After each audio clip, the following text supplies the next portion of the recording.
ಈ ಬಾರಿಯ ವಿಧಾನಸಭೆ ಎಲೆಕ್ಷನ್ನಲ್ಲಿ ಅಡ್ಡ ಮತದಾನದಿಂದ ಜೆಡಿಎಸ್ ಪಕ್ಷದಲ್ಲಿ ಅಲ್ಲೋಲ ಕಲ್ಲೋಲವಾಗಿದೆ. ಜಿಟಿ ದೇವೇಗೌಡ ಮೇಲೆ ಕುಮಾರಸ್ವಾಮಿ ರೊಚ್ಚಿಗೆದ್ದಿದ್ದಾರೆ. ಮುಂದಿನ ಸಲ ಎಲೆಕ್ಷನ್ನಲ್ಲಿ ಜೆಡಿಎಸ್ನಿಂದ ಟಿಕೆಟ್ ಕೊಡಲ್ಲ ಅಂತಿದ್ದಾರೆ. ಕೇಂದ್ರ ಸಚಿವ ಎಚ್.ಡಿ. ಕುಮಾರಸ್ವಾಮಿ ಆಡಿರುವ ಮಾತುಗಳಿಗೆ ಜೆಡಿಎಸ್ ಶಾಸಕ ಜಿಟಿ ದೇವೇಗೌಡ ಕೌಂಟರ್ ಕೊಟ್ಟಿದ್ದಾರೆ. ನನ್ನ ಬೆಂಬಲದಿಂದಲೇ ಕುಮಾರಸ್ವಾಮಿ 2 ಬಾರಿ ಸಿಎಂ ಆಗಿದ್ದು, ಕುಮಾರ ಪರ್ವ ಮಾಡಿದ್ದು ಚಾಮುಂಡೇಶ್ವರಿ ಜನ ಮಾತ್ರ, ಬೇರೆ ಯಾವ ಕ್ಷೇತ್ರದಲ್ಲೂ ಈ ರೀತಿಯ ಸಮಾವೇಶ ಮಾಡಿಲ್ಲ ಅಂತ ಹೇಳಿದ್ರು. ನಾನು ಮುಂದೆ ಇದೇ ಕ್ಷೇತ್ರದಲ್ಲಿ ನಿಂತುಕೊಳ್ತೇನೆ, ಕುಮಾರಸ್ವಾಮಿ ಪಕ್ಷ ಕಟ್ಟಲಿ ಅನ್ನೋ ಮೂಲಕ ಮುಂದೆ ಪಕ್ಷದಲ್ಲಿ ಇರಲ್ಲ, ಕಾಂಗ್ರೆಸ್ ಸೇರೋ ಸುಳಿವು ಕೊಟ್ಟಿದ್ದಾರೆ ಜಿಟಿ ದೇವೇಗೌಡ. ಸಂಪೂರ್ಣ ಜನರು ಅಭಿವೃದ್ಧಿಗೆ ಬಂದಿದ್ದಾರೆ, ಅವರೆಲ್ಲರೂ ಬೆಂಬಲ ಕೊಡ್ತಾ ಇದ್ದಾರೆ. ಅವ್ರು ಹೇಳಿದ್ದಾರೆ, ನಮ್ಮ ಜನ ಹೇಳೋದಿಷ್ಟೇ, ನಮ್ಗೆ ಅದು ಇದು ಬೇಕಾಗಿಲ್ಲ, ನೀವು ಚುನಾವಣೆ ನಿಲ್ಲಬೇಕು, ಈ ಸಾರಿ ನೀವು ನಿಲ್ಲಲೇಬೇಕು, ನಾವು ನಿಮ್ಮ ಜೊತೆ ಇರಲೇಬೇಕು ಅಂಥೇಳಿ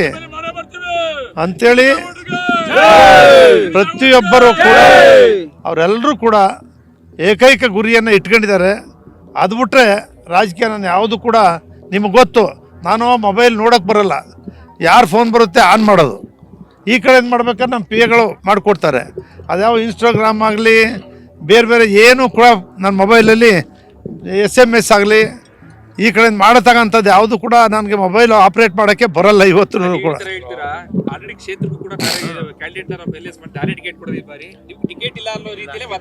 ನಾನು ನಿಮ್ಗೆ ಹೇಳ್ತಕ್ಕಂಥದ್ದು ಇಷ್ಟೇ, ಆವತ್ತು ಹೇಳಿದ್ದೀನಿ, ಇವತ್ತು ಹೇಳ್ತಾ ಇದ್ದೀನಿ. ನೋಡಪ್ಪ, ಅವ್ರಿಗೆ ಅನುಭವ ಇದೆ, 2 ಬಾರಿ ಮುಖ್ಯಮಂತ್ರಿಗಳಾಗಿದ್ದಾರೆ, ಅವ್ರಿಗೆಲ್ಲ ರೀತಿಯ ಅನುಭವ ಏನಿದೆ ಅದನ್ನು ಮಾತಾಡಿರ್ತಾರೆ. ಅದನ್ನು ನಾನು ನೋಡಿಲ್ಲ, ನಾನು ನೋಡೇ ಇಲ್ಲ, ಕಾಂಟ್ಯಾಕ್ಟು ಮಾಡಿಲ್ಲ. ಅವರೇ ಹೇಳಿದ್ರಲ್ಲಪ್ಪ, 1.5 ವರ್ಷದಿಂದ ನಾನು ಅವ್ರನ್ನ ಬಿಟ್ಟಾಕಿದ್ದೀನಿ ಅಂತ ಹೇಳಿಲ್ವೇ? 1.5 ವರ್ಷದಿಂದ ಅವ್ರ ಜೊತೆ ನಾನು ಮಾತಾಡಿಲ್ಲ ಅಂತೇಳಿ ನಿಮ್ಗೆ ಹೇಳೋರು, ನಿಮ್ಮ ಮುಂದೆ ಹೇಳೋತ್ತಿರ ನಮ್ಗೆ ಕೇಳ್ತಿರಲ್ಲ. ಅಲ್ಲ, ನನ್ನ ನಡೆ ನಮ್ಮ ಜನ ಏನು ಹೇಳ್ತಾರೆ ಅದು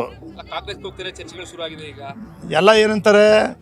ಸಿದ್ದರಾಮಯ್ಯನವ್ರಿಗೆ ಚಾಮುಂಡಿ ಬೆಟ್ಟದ ಮೇಲೆ ಸಿದ್ದರಾಮಯ್ಯನ ಯಾಕೆ ರಾಜೀನಾಮೆ ಕೊಡ್ಬೇಕು ಸಿದ್ದರಾಮಯ್ಯನವರು ಅಂತೇಳಿ ಚಾಮುಂಡಿ ಬೆಟ್ಟದಲ್ಲಿ ಮಾತಾಡಿದ್ರು.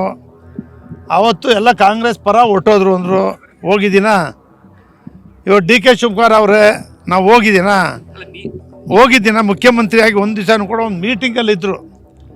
ಅವತ್ತಿದೆ ಒಂದು ಕ್ಷೇತ್ರದ ನಮ್ಮ ಅಧಿಕಾರಿ ಬಗ್ಗೆ ಒಂದು ಲೆಟ್ರ್ ಕೊಟ್ಟು ಬಂದೆ. ಎಲ್ಲ ಮೀಟಿಂಗಲ್ಲಿ ಒಂದು 200-300 ಜನ ಇದ್ದರು. ಪ್ರತ್ಯೇಕವಾಗಿ ಅವ್ರನ್ನ ಭೇಟಿ ಮಾಡೋದಾಗಲಿ, ಇವತ್ತು ಮನವಿ ಸಲ್ಲಿಸೋದಾಗಲಿ ಇನ್ನೂ ಕೂಡ ಇದುವರೆಗೂ ಕೂಡ ಮಾಡಿಲ್ಲ. ಯಾಕೆಂದರೆ ಅವರೆಲ್ಲ ಬ್ಯುಸಿ ಇದ್ದಾರೆ. ಸಿದ್ದರಾಮಯ್ಯನವರು, DK ಶಿವಕುಮಾರ್ ಅವರು ಮಂತ್ರಿಮಂಡಲ ಮಾಡ್ತಕ್ಕಂಥದ್ದೆಲ್ಲ ಬ್ಯುಸಿ ಇದ್ದಾರೆ. ಮುಗಿದ ಮೇಲೆ ಅಭಿವೃದ್ಧಿ ಕಾರ್ಯಕ್ರಮಗಳು ಮನವಿ ಕೊಡ್ತೀನಿ. ನಾನು ನಿಮ್ಗೆ ಹೇಳಿದ್ನಲ್ಲಪ್ಪ, ನಾನು ಹೇಳೋದಿಷ್ಟೇ, ಅವ್ರಿಗೆ ರಾಜ್ಯದಲ್ಲಿ ಪಕ್ಷ ಕಟ್ಟಲಿಕ್ಕೆ ಶಕ್ತಿಯುತವಾದಂಥ ಕಟ್ಟಲೇಬೇಕಲ್ಲ.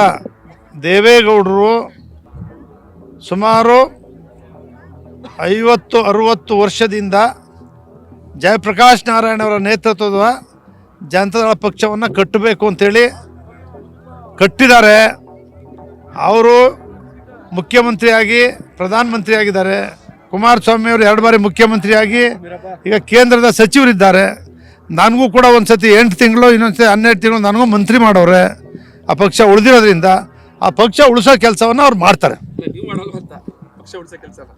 ನನ್ನ ಜನ ಗಟ್ಟಿ ಇದ್ದಾರೆ, ಜನತಾದಳ ಪಕ್ಷವನ್ನೇ ಕಟ್ಕೊಂಡು ಬಂದಿದ್ದಾರೆ. ಕುಮಾರಸ್ವಾಮಿ ಅವರು ನಿಮ್ಗೆಲ್ಲರೂ ಕೂಡ ಗೊತ್ತು, ಪ್ರಥಮವಾಗಿ ನಾನೇ ಕಲಾಮಂದಿರದಲ್ಲಿ ಮುಖ್ಯಮಂತ್ರಿ ಆಗಲೇಬೇಕು ಅಂತ ಹೇಳಿದ್ದು ಗೊತ್ತು. ಕುಮಾರ ಪರ್ವ ಮಾಡೋದು ಚಾಮುಂಡೇಶ್ವರಿ ಕ್ಷೇತ್ರದ ಜನ ಮಾತ್ರ, ಇನ್ನೊಂದು ಕ್ಷೇತ್ರದಿಂದ ಯಾರೂ ಕೂಡ ಬಂದಿರಲಿಲ್ಲ. ಕುಮಾರ ಪರ್ವನೂ ಮಾಡಿದ್ದಾರೆ. ಚಾಮುಂಡೇಶ್ವರಿ ಆಶೀರ್ವಾದ, ಜನರ ಈ ಚಾಮುಂಡೇಶ್ವರಿ ಕ್ಷೇತ್ರದ ಬೆಂಬಲ, ನನ್ನ ಬೆಂಬಲದಿಂದನೇ ಅವರು 2 ಬಾರಿನೂ ಕೂಡ ಮುಖ್ಯಮಂತ್ರಿ ಆಗಿದ್ದಾರೆ. ಅದು ನಿಮಗೂ ಗೊತ್ತು, ಅವ್ರಿಗೂ ಗೊತ್ತು. ಮತ್ತೊಂದು ಕಡೆ ಅಡ್ಡ ಮತದಾನದ ವಿಚಾರ ಬಿಜೆಪಿಯಲ್ಲೂ ಬಿರುಗಾಳಿ ಎಬ್ಬಿಸಿದ್ದು, ವಿಪಕ್ಷ ನಾಯಕ ಅಶೋಕ್ ಹಾಗೂ ರಾಜ್ಯಾಧ್ಯಕ್ಷ ವಿಜಯೇಂದ್ರ ಮೇಲೆ ಬಿಜೆಪಿ ಹೈಕಮಾಂಡ್ ಸಿಟ್ಟಾಗಿದೆ. ಇಬ್ಬರನ್ನು ಕರೆಸಿಕೊಂಡು ಜಾಡಿಸಿದ್ದಾರೆ.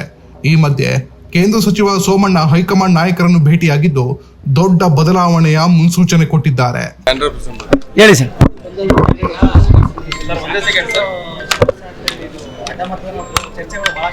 ಧರ್ಮಸ್ಥಳ ನೋಡಪ್ಪ, ಈಗಾಗಲೇ ವರಿಷ್ಠ ಗಮನಕ್ಕೆ ಬಂದಿದೆ. ನಮ್ಮ ರಾಷ್ಟ್ರೀಯ ಅಧ್ಯಕ್ಷರು ಮತ್ತು ರಾಷ್ಟ್ರದ ನಮ್ಮ ನಾಯಕರು ಇದನ್ನು ಸೀರಿಯಸ್ ಆಗಿ ಗಮನಿಸಿದ್ದಾರೆ. ಸಾಧಕ ಬಾಧಕಗಳನ್ನು ಎಲ್ಲವನ್ನು ಕೂಡ ಇದು ಮಾಡಿದ್ದಾರೆ. ಸಿ ಟಿ ರವಿ ಅವರೇನೋ ಒಂದು ರಿಪೋರ್ಟ್ ಕೊಟ್ಟಿದ್ದಾರೆ ಇಲ್ಲೋ ನಂಗೆ ಗೊತ್ತಿಲ್ಲ. ಒಂದು ನಮ್ಮ ಭಾರತೀಯ ಜನತಾ ಪಕ್ಷದ ವರಿಷ್ಠರು ಮತ್ತು ಪಕ್ಷ ತುಂಬ ತೀಕ್ಷ್ಣವಾಗಿ ತೆಗೆದುಕೊಂಡಿದೆ. ಅದು ಯಾವ ರೀತಿ ಕ್ರಮ ತಗೊಳ್ಳೋದು ಬಿಡೋದು ಅಲ್ಲೂ ಈಗಾಗಲೇ ಅವರು ಚಿಂತನೆ ಮಾಡಿದ್ದಾರೆ. ಅದೇನು ಮಾಡ್ತಾರೆ ಅನ್ನೋದನ್ನು ನಾವು ಕಾದು ನೋಡಬೇಕಾಗಿದೆ. ನಾನು ಅಶೋಕ 40 ವರ್ಷ ಸ್ನೇಹಿತರು. ನಾನೇ ಬೇರೆ ಪಾರ್ಟಿಲಿದ್ದೆ, ಅವನೇ ಬೇರೆ ಪಾರ್ಟಿ ಇದ್ದು. ಅವ್ರು BJP ಇದ್ದರು, ನಾನು ಜನತಾ ಪಾರ್ಟಿಲಿದ್ದೆ. ಅವಾಗಿಂದ ದೋಸ್ತು, ಯಾವಾಗ ಸೇರ್ತಾ ಇರ್ತೀವಿ. ಅದಕ್ಕೇನಿದೆ ನಾವು ಒಂದು ನಿಮಿಷಪ್ಪ, ನಾನು ಒಬ್ಬ ರಾಜ್ಯದ ಮತ್ತು ನನ್ನದೇ ಆದಂಥ ಇತಿಹಾಸವನ್ನು ಉಳ್ಳವನು. ನಾನು ನಮ್ಮ ಪಕ್ಷದ ನಾಯಕರುಗಳನ್ನು ಭೇಟಿ ಮಾಡೋದಕ್ಕಾಗಲಿ ಮತ್ತೊಂದಕ್ಕಾಗಲಿ ಇನ್ಯಾರನ್ನೂ ಕೇಳಿ ಹೋಗಬೇಕು ಅನ್ನೋ ಭಾವನೆ ಇಲ್ಲ. ನಾನು ಕೂಡ ಭಾರತ ಸರ್ಕಾರದ ಮಂತ್ರಿ ಇದ್ದೀನಿ, ಸನ್ಮಾನ್ಯ ನರೇಂದ್ರ ಮೋದಿಯವರ ಕ್ಯಾಬಿನೆಟ್ನಲ್ಲಿ ಮಂತ್ರಿ ಇದ್ದೀನಿ. ಆಗಿರೋದ್ರಿಂದ ನಮ್ಮ ರಾಷ್ಟ್ರೀಯ ನಾಯಕರು ಕರೆದಿದ್ರು, ಹೋಗಿ ಅಲ್ಲಿ ಏನೇ ಮಾತಾಡಬೇಕು ಮಾತಾಡಿರ್ತೀವಿ. ಗುಡ್ಡದೆ ಅಂದ್ರೆ ಏನು? ಇವಾಗ ಕೊಟ್ಟಿದ್ದೀವಲ್ಲ, ಅದು ಗುಡ್ ನ್ಯೂಸ್ ಅಲ್ವಾ? ಪಲ್ಸ್ ಪೋಲಿಯೋ ಗುಡ್ದಲ್ವಾ? ಗುಡ್ ನ್ಯೂಸ್ ಅಲ್ವಾ? ಒಂದು ವರಿಷ್ಠರು ಪ್ರತಿಯೊಂದನ್ನು ಕೂಡ ಗಮನಿಸ್ತಾ ಇದ್ದಾರೆ. ಅವ್ರ ತೀರ್ಮಾನ ಅಂತಿಮ. ಒಂದು ನಿಮಿಷ ತಾಳಪ್ಪ, ಸಣ್ಣ ಪುಟ್ಟದಕ್ಕೆ ನನಗೆ ಮಾಹಿತಿ ಇಲ್ಲ, ದಯವಿಟ್ಟು ಮಾಹಿತಿ ತಿಳ್ಕೊಂಡು ಹೇಳ್ತೀನಿ. ನೋಡಪ್ಪ, ಒಂದು ನಿಮಿಷ ತಾಳಿ. ನಾನು ಆತ ಯಾರು ಅಂತ ಇವತ್ತು ನೋಡಿಲ್ಲ. ಒಬ್ಬ ಯಂಗ್ಸ್ಟರ್ಸು, ಅವ್ನು ಏನ್ರಿ ಮಾತಾಡ್ತಾನೆ ಮನೆಗಾಯನಾಗ. ಎಲ್ಲರೂ ಉಂಟೇನಪ್ಪ, ಯಾವುದೋ ಒಂದು ಸಣ್ಣ ಘಟನೆನ ನಾನು OBC, ನಾನು ಆ ಜಾತಿ, ನಾನು ಈ ಜಾತಿ, ದೇಶ ಉಳಿತದ? ನಿನ್ನಂಥ ಜನಪ್ರತಿನಿಧಿಗಳು ಈ ಥರ ನಡ್ಕೊಂಡ್ರೆ, ನೀನು ಒಂದು ಒಳ್ಳೆ ಅದೇನೋ ಮಾಡಿದಾರಂತೆ ಪರಿಶ್ರಮ ಅಂತಾನೆ, ಏನೋ ಒಂದು ಕೋಚಿಂಗ್ ಸೆಂಟರ್ ಏನೋ ಮಾಡಿ, ಇದೇನೇ ನಿಮ್ಮ ಮಕ್ಳಿಗೆ ಹೇಳ್ಕೊಡೋದು? ದಯವಿಟ್ಟು ಈ ಹುಡುಗಾಟಿಕೆ ಬಿಟ್ಟು, ಕುಮಾರಸ್ವಾಮಿಯವರು ಇರ್ಬೋದು, ಇನ್ನೊಬ್ರು ಇರ್ಬೋದು, ಅವ್ರದ್ದೇ ಆದಂಥ ಕೊಡುಗೆಯನ್ನು ಕೊಟ್ಟಿರ್ತಕ್ಕಂಥ ಜನ ಇದ್ದಾರೆ. ಅವರ ಜೊತೆಯಲ್ಲಿ ನೀವೆಲ್ಲ ಸಂಘರ್ಷ ಮಾಡೋದು ಬಿಟ್ಟು ಕಲ್ತ್ಕೊಳ್ಳೋದು ಕೊಡಿ. ನಾನು ಇನ್ನೂ 1ನೇ ಕ್ಲಾಸ್ ಅಂತೀನಿ ನಾನು ಪದೇ.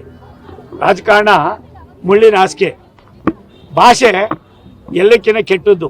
ಆ ಭಾಷೆಯನ್ನು ನೀವು ಇದೇ ರೀತಿ ಇಟ್ಕೊಂಡು ಏನು ಮುಖ್ಯ ಮಾಡಬೇಕು ಅನ್ನೋ ನನಗೆ ಈ ನಿಮಿಷಕ್ಕೂ ಗೊತ್ತಿಲ್ಲ. ಅವತಾರ ಸಿಕ್ಕಿದ್ರೆ ನಾನು ಅವ್ರಿಗೆ ಏನೇನು ಹೇಳಬೇಕು ಹೇಳ್ತೀನಿ. ಒಳ್ಳೇದಲ್ಲ ಇದು. ಹೇಳಿ ಸರ್.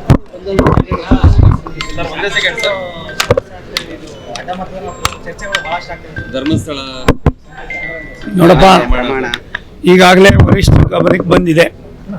ನಮ್ಮ ರಾಷ್ಟ್ರೀಯ ಅಧ್ಯಕ್ಷರು ಮತ್ತು ರಾಷ್ಟ್ರದ ನಮ್ಮ ನಾಯಕರು ಇದನ್ನು ಸೀರಿಯಸ್ ಆಗಿ ಗಮನಿಸಿದ್ದಾರೆ. ಸಾಧಕ ಬಾಧಕಗಳನ್ನು ಎಲ್ಲವನ್ನು ಕೂಡ ಇದು ಮಾಡಿದ್ದಾರೆ. ಸಿ ಟಿ ರವಿ ಅವರೇನೋ ಒಂದು ರಿಪೋರ್ಟ್ ಕೊಟ್ಟಿದ್ದಾರೆ ಇಲ್ಲೋ ನಂಗೆ ಗೊತ್ತಿಲ್ಲ. ಒಂದು ನಮ್ಮ ಭಾರತೀಯ ಜನತಾ ಪಕ್ಷದ ವರಿಷ್ಠರು ಮತ್ತು ಪಕ್ಷ ತುಂಬ ತೀಕ್ಷ್ಣವಾಗಿ ತೆಗೆದುಕೊಂಡಿದೆ. ಅದು ಯಾವ ರೀತಿ ಕ್ರಮ ತಗೊಳ್ಳೋದು ಬಿಡೋದು ಅಲ್ಲೂ ಈಗಾಗಲೇ ಅವರು ಚಿಂತನೆ ಮಾಡಿದ್ದಾರೆ. ಅದೇನು ಮಾಡ್ತಾರೆ ಅನ್ನೋದನ್ನು ನಾವು ಕಾದು ನೋಡಬೇಕಾಗಿದೆ.